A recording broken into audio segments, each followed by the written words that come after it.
അഘോരികൾ അവരുടെ മതപരമായ ചടങ്ങിൽ പങ്കെടുക്കുന്നതിന് ആരും എതിരില്ല. അവർക്ക് ചില സംരക്ഷണങ്ങളുണ്ട് അഘോരികൾക്ക്.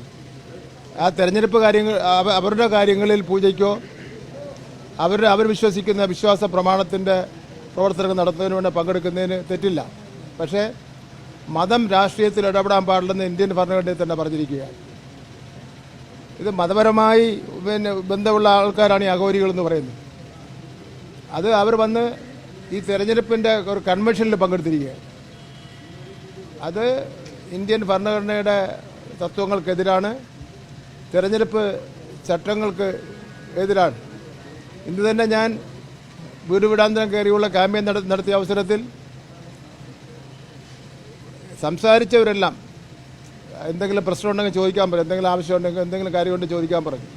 അവരെല്ലാം ചോദിക്കുന്നത് ഇതാണ്, ഇനി ഞങ്ങളെയൊക്കെ വീടുകളിൽ വോട്ട് പിടിക്കാൻ വരുമോ എന്നാണ് അവർ ഭയന്നിരിക്കുന്നത്.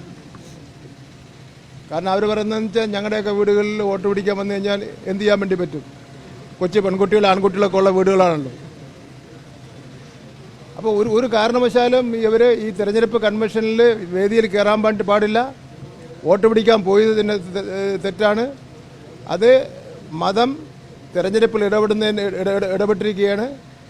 അത് നമ്മുടെ ഭരണഘടനയ്ക്ക് വിരുദ്ധമാണ്, തെരഞ്ഞെടുപ്പ് തത്വങ്ങൾക്ക് എതിരാണ്. അതും ഒരു തെരഞ്ഞെടുപ്പ് ചട്ടങ്ങൾ ലംഘിച്ചതിനെതിരായിട്ടുള്ള കേസ് കൊടുക്കേണ്ടതാണ്. എന്ന് മാത്രമല്ല, ഇതിലൊരു വർഗീയ സംഘർഷം ഉണ്ടാക്കുന്നതിന് വേണ്ടി കൂടിയാണ് അവരെ കൊണ്ടുവന്നിരിക്കുന്നത്. നമ്മുടെ കേരളത്തിൽ ഇത്തരം ഒരു രീതി ഇല്ലല്ലോ. നമുക്ക് കേരളത്തിലെ ജനങ്ങളെ സംബന്ധിച്ചിടത്തോളം അങ്ങനെ ഒരു രീതിയെ സംബന്ധിച്ചിടത്തോളം നമുക്ക് അറിഞ്ഞുകൂടാ.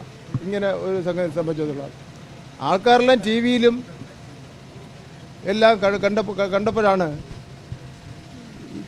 പുതിയ ചില അവതാരങ്ങളൊന്നും ഇറങ്ങിയിരിക്കുന്നത്. ഇത് കേരളത്തിൽ ഇല്ലാത്തവരാണല്ലോ എന്നുള്ള നിലയിൽ കണ്ടത്.